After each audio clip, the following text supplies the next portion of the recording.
Welcome to your channel only targeted. दोस्तों, आपका अपना चैनल ओनली टारगेट में स्वागत है। दोस्तों, ये हमारा पोल्ट्री का क्लास 16 हो गया, ठीक है, जिसका अंतर्गत आज हम पढ़ेंगे एक न्यू चैप्टर जो मौलिक कर्तव्य जिसका नाम है, ठीक है।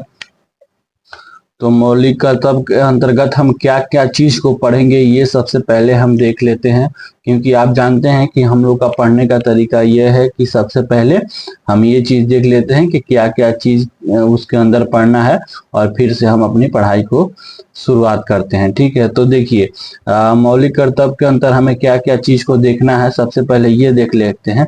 मौलिक कर्तव्य के अंतर्गत हमको पहला चीज ये देखना है कि मौलिक कर्तव्य क्या है, ठीक है, तथा इसके अंतर्गत क्या क्या चीजें होती हैं। आखिर जो मौलिक कर्तव्य है वो क्या है और इसके अंतर्गत क्या क्या चीजें होती हैं, ठीक है। दूसरा चीज हमको देखना है कि मौलिक कर्तव्यों का महत्व क्या होता है, यानी कि आपका जो मौलिक कर्तव्य है वो क्यों बनाया गया है, इसका क्या महत्व है हमारी निजी जीवन में और ये संविधान में इसका क्या महत्व है, ठीक है। और तीसरा चीज हम ये देखेंगे कि क्या मूल संविधान में मौलिक कर्तव्य शामिल थे। क्या दोस्तों आप जानते हैं, एक बात आप जानते हैं कि क्या मूल संविधान में, आप बताइए, अगर आप जानते होंगे तो कमेंट जरूर कीजिए कि क्या आप बताइए कि क्या मूल संविधान में मौलिक कर्तव्यों का कोई चर्चा किया गया है या फिर नहीं किया गया है, ठीक है। उसके बाद हम ये चीज देख लेंगे, ठीक है, कि संविधान का भाग 4A तथा 51A क्या है तथा इसके अंतर्गत क्या क्या होता है, ठीक है। संविधान का जो भाग 4A है तथा 51 का ए है वो क्या है, मतलब ये दोनों चीज में मतलब क्या बताया गया है, 4A और 51A में क्या बताया गया है और इसके अंतर्गत क्या क्या चीजें होती हैं, ठीक है। और इससे क्या आपको मौलिक कर्तव्य से कोई कनेक्टिविटी है क्या, इसके मतलब संविधान का जो 4A है और 51 का ए है, इससे मौलिक कर्तव्यों में कोई जुड़ाव है क्या, क्यों इसको मौलिक कर्तव्य के अंतर्गत मैं आपको बताने की कोशिश कर रहा हूँ। कुछ ना कुछ तो बात होगी, तो उसको भी देख लेंगे। उसके बाद हम 5वां नंबर पॉइंट पे देखते हैं, ठीक है, कि स्वर्ण सिंह समिति। स्वर्ण सिंह समिति किसे कहते हैं। आप क्या दोस्तों आप जानते हैं कि स्वर्ण सिंह समिति जो है वो किसे कहते हैं, ठीक है, और इसका जो काम मौलिक कर्तव्य के अंदर क्या है, क्यों इसके मौलिक कर्तव्य के अंदर इस समिति के बारे में चर्चा की गई है। स्वर्ण सिंह समिति ये भी बहुत ज्यादा इंपॉर्टेंट है, इसके बारे में भी हम देखेंगे। उसके बाद पॉइंट नंबर 6 पे आते हैं, ठीक है, 46वें यानी 46वें संविधान संशोधन के द्वारा कौन सा मौलिक कर्तव्यों को जोड़ा गया। 46वें संविधान जो संशोधन हुआ था, ठीक है, आगे हम पढ़ेंगे संशोधन, संविधान संशोधन से भी पूरा डिटेल पढ़ेंगे, ठीक है। तो इसमें हम देख लेंगे कि 46वें जो संविधान संशोधन हुआ था उसके द्वारा कौन सा मौलिक कर्तव्यों को जोड़ा गया था, ठीक है। मौलिक कर्तव्य से इस सारे चीज पढ़ने के बाद मौलिक कर्तव्य से आपको एक भी क्वेश्चन छूटेगा नहीं। एग्जाम और पॉइंट ऑफ व्यू से सारा का सारा क्वेश्चन आपको आईने की तरफ साफ हो जाएगा, ठीक है, और बहुत ही सरल और आसान भाषा में, ठीक है। उसके बाद देखिए, उसके बाद 7 नंबर पॉइंट हम देखते हैं कि 6 वर्ष से 14 वर्ष के आयु के बच्चे को कौन सा मौलिक अधिकार प्राप्त है। आप जानते हैं क्या कि 6 वर्ष से 14 वर्ष के आयु के बच्चे को कौन सा मौलिक अधिकार प्राप्त है। अगर आप जानते हैं तो बताइए, नहीं तो मैं तो आपको बताऊंगा ही, ठीक है। और 8 नंबर पॉइंट हम देख लेते हैं कि मौलिक कर्तव्यों की प्रकृति कैसी है। आखिर जो हमारी मौलिक कर्तव्य है उसकी प्रकृति कैसी है, ठीक है। और 9वां नंबर जो पॉइंट है वो हमारा लास्ट पॉइंट होगा, ठीक है, सामाजिक परिवर्तन की कुंजी किसे कहा जाता है। समाज में परिवर्तन आना, इसके बारे में भी मौलिक कर्तव्यों के विषय में चर्चा किया गया है। तो आप बताइए हमको कि सामाजिक परिवर्तन की कुंजी किसे कहते हैं, ठीक है। तो ये सारे 9 जो पॉइंट है इसको हम इस वीडियो में कवर करेंगे, ठीक है। तो चलिए हम अब पढ़ना स्टार्ट करते हैं। ठीक है, चलिए वीडियो की शुरुआत करते हैं। दोस्तों, हम मौलिक कर्तव्य के बारे में जैसा कि आपसे बताएं कि हमें क्या क्या चीज को पढ़ना है, तो चलिए अब स्टार्ट करते हैं पढ़ना। ठीक है दोस्तों, ये मैं लिख इसलिए देता हूं ताकि आपको पढ़ने में और समझने में, और अगर आप चाहें तो इस चीज को नोट भी कर सकते हैं, क्योंकि ये हमारी दिमाग की प्रकृति होती है कि हम चीजों को भूल जाते हैं, जो कि बहुत अच्छी चीज है। अगर इंसान हर एक चीज को याद रखना स्टार्ट कर दे, भूले नहीं, तो वो इंसान मेंटली डिस्टर्ब हो जाएगा। अगर ये आप लिख देता हूं ताकि आपको याद रहे, और आप भी लिख सकते हैं। और नहीं, अगर लिखने में आप सक्षम हैं तो मैं जब पॉलिटी का क्लास खत्म हो जाएगा तो मैं आपका इसका नोट्स पीडीएफ प्रोवाइड कर दूंगा, और वहां से आप डाउनलोड करके और सारी चीज को आप रिवीजन करते जाइएगा। ठीक है, तो चलिए अब बातों पे ध्यान ना देते हुए अपनी पढ़ाई को शुरुआत करते हैं। मौलिक कर्तव्य के बारे में जैसा कि मैंने आपको बताया है। ठीक है, तो मौलिक कर्तव्य के बारे में देखिए, ये क्या है कि भारत के मूल संविधान में, भारत के जो मूल संविधान जो था, जो पहले वाला संविधान, यानी मूल माने मूल का मतलब हुआ कि जो पहले, जो मूल रूप से पहले जो बनाया गया था उसकी बात कर रहा है। ठीक है, कि भारत के मूल संविधान में मौलिक कर्तव्य शामिल नहीं थे, यानी कि जो भारत के जो पहले जो संविधान बनाया गया था उसमें मौलिक कर्तव्य शामिल नहीं थे। ठीक है, 42वें संविधान संशोधन 1976 से, 42 में जब संविधान संशोधन हुआ, वो कब हुआ? 42 में जो 42वें संविधान संशोधन हुआ कब हुआ? 1976 से। ठीक है, संविधान में भाग 4A जोड़ा गया और एक अनुच्छेद 51 जोड़ा गया। तो जब संविधान संशोधन 42वें संविधान संशोधन हुआ था 1976 में, तो इसमें क्या किया गया कि भाग 4A और क्या जोड़ा गया? अनुच्छेद 51A इसमें जोड़ा गया। ठीक है, इसमें जोड़ा गया। ठीक है, इसमें 10 मौलिक कर्तव्यों को शामिल किया गया। किसमें? 40 भाग 4A और 51A, इस दोनों में मिला के क्या 10 मौलिक कर्तव्यों को इसमें जब भाग 4A जोड़ा गया और अनुच्छेद 51 जोड़ा गया, और इसमें 10 मौलिक कर्तव्यों को शामिल किया गया। इसके अंतर्गत क्या किया गया?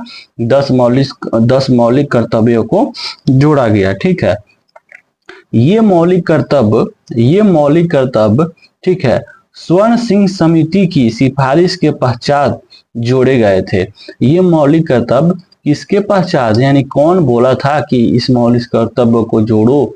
ठीक है, तो ये जो मौलिक कर्तव्य हैं वो स्वर्ण सिंह समिति की सिफारिश के पश्चात जोड़े गए थे। कि कब जोड़े गए थे? सन 2002 में। ठीक है, सन 2002 में जोड़े गए थे। ठीक है, उसके बाद क्या हुआ कि 46वें संविधान संशोधन के द्वारा, पहला तो संविधान संशोधन हुआ था वो 42।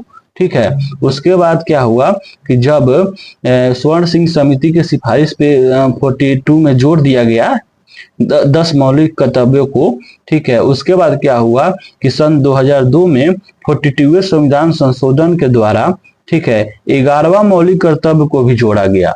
क्या हुआ? 11वां मौलिक कर्तव्य को भी जोड़ा गया। ठीक है, जिसके अनुसार सभी माता पिता और अभिभावकों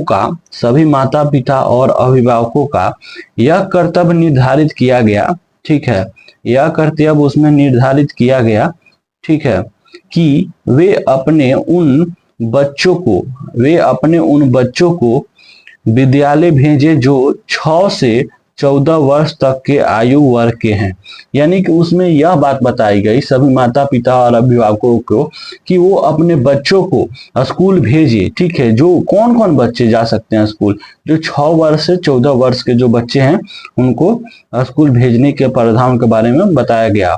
और जिन्हें मुफ्त और अनिवार्य शिक्षा का मौलिक अधिकार प्राप्त किया गया। इन बच्चों को क्या किया गया?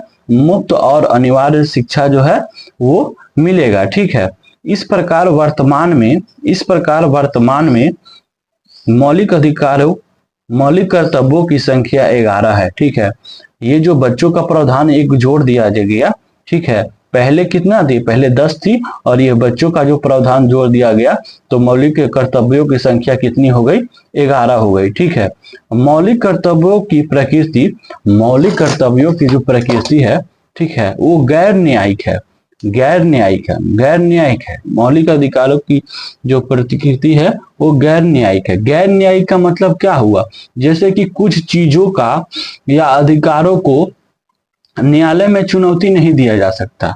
गैर न्यायिक का मतलब क्या हुआ कि कुछ चीजों या अधिकारों को न्यायिक में जो न्यायालय में है उसमें चुनौती नहीं दिया जा सकता। ठीक है, अर्थात इसे न्यायपालिका के द्वारा परिवर्तित नहीं किया जा सकता, यानी कि इसे न्यायपालिका के द्वारा बदला नहीं जा सकता। किसे, जो बच्चों को दिया गया है मौलिक कर्तव्य में जो 11वां जोड़ा गया, जिसके थ्रू बच्चों को अनिवार्य शिक्षा देने की बात की गई है, उसको क्या है कि न्यायपालिका के द्वारा बदला नहीं जा सकता है। ठीक है, उसके बाद क्या कहता है कि भारत की संसद को यह अधिकार है कि वे मौलिक कर्तव्यों को लागू करने से संबंधित कोई भी कानून बना सकती है। भारत की संसद को यह अधिकार है कि वे मौलिक कर्तव्यों से संबंधित कोई भी कानून को बना सकती है। ठीक है, उसके बाद देखते हैं मौलिक कर्तव्यों का महत्व। आखिर हमारे समाज में जो मौलिक कर्तव्य बनाया गया, नागरिकों के लिए बनाया गया होगा, तो उसका महत्व क्या है, इंपॉर्टेंट क्या है, मौलिक कर्तव्यों का इंपॉर्टेंट क्या है। ठीक है, ये चीज को हम देखते हैं। ठीक है, तो चलिए हम इस चीज को देखें। मौलिक कर्तव्य जो है पूर्व सोवियत संघ के संविधान के लिए गया। मौलिक कर्तव्य जो है पूर्व सोवियत संघ के संविधान से लिए गया है।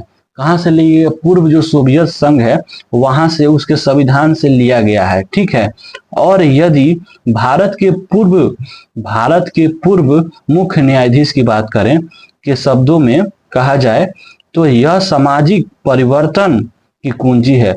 और भारत के मुख्य न्यायाधीश के शब्दों में अगर इस बात को कहा जाए तो यह सामाजिक परिवर्तन की कुंजी है। और मौलिक कर्तव्य जो है वो समाज में परिवर्तन लाने की एक चाबी है, यानी कि कुंजी है। ठीक है, एक लोकतंत्र नागरिक को अधिकार से संपन्न करता है। ये क्या करता है, मौलिक कर्तव्य एक लोकतंत्र नागरिक को अधिकार से संपन्न करता है। किंतु यह भी सत्य है कि नागरिकों को लोकतांत्रिक आचरण और लोकतांत्रिक व्यवहार के बुनियादी मापदंडों का पालन करना चाहिए। जैसे कि मैंने आपको बताया, ठीक है, लोकतांत्रिक आचरण और नागरिकों को अपना क्या रिस्पॉन्सिबिलिटी, क्या जिम्मेदारी होना चाहिए कि लोकतांत्रिक आचरण और लोकतांत्रिक व्यवहार के बुनियादी मापदंडों का पालन नागरिकों को करना चाहिए। ठीक है, उसके बाद हम देख लेते हैं राष्ट्रीय प्रतीक। ठीक है, राष्ट्रीय प्रतीक और स्मारक। राष्ट्रीय प्रतीक और स्मारक प्रत्येक नागरिक के लिए गौरव का विषय होने चाहिए। राष्ट्रीय प्रतीक जो है और जो हमारा स्मारक है वो प्रत्येक नागरिक के लिए क्या होना चाहिए, वो गौरव का विषय होना चाहिए। ठीक है, और यदि ठीक है, और यदि कुछ असामाजिक तत्व इनका अपमान करते हैं तो किनका अपमान करते हैं, राष्ट्रीय चिन्ह, ठीक है, और स्मारक का अपमान करते हैं, असामाजिक तत्व जो है इनका अपमान करते हैं तो उन्हें सजा भी मिलनी चाहिए। तो उन्हें क्या है, उन्हें सजा भी मिलनी चाहिए। ठीक है, मौलिक कर्तव्यों के द्वारा यह सुनिश्चित करने का प्रयास किया गया है कि कुछ असामाजिक तत्व अगर इनका अपमान करते हैं तो उनको सजा भी मिलनी चाहिए। ठीक है,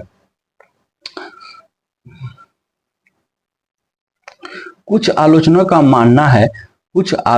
का मानना है कि लोकतंत्र में नागरिकों के मौलिक कर्तव्य, कुछ आलोचकों का क्या मानना है कि लोकतंत्र में मौलिक कर्तव्य, ठीक है, निर्धारित किए जाने से क्या होता है, उनके मौलिक अधिकारों का हनन होता है। कुछ आलोचकों का मानना है कि लोकतंत्र में अगर मौलिक कर्तव्य को निर्धारित किए जाने से उनके अधिकारों का क्या होता है, हनन होता है और सरकार को मनमाने अत्याचार करने का अवसर मिलता है। और सरकार को क्या होता है कि मनमाने अत्याचार करने का अवसर मिलता है।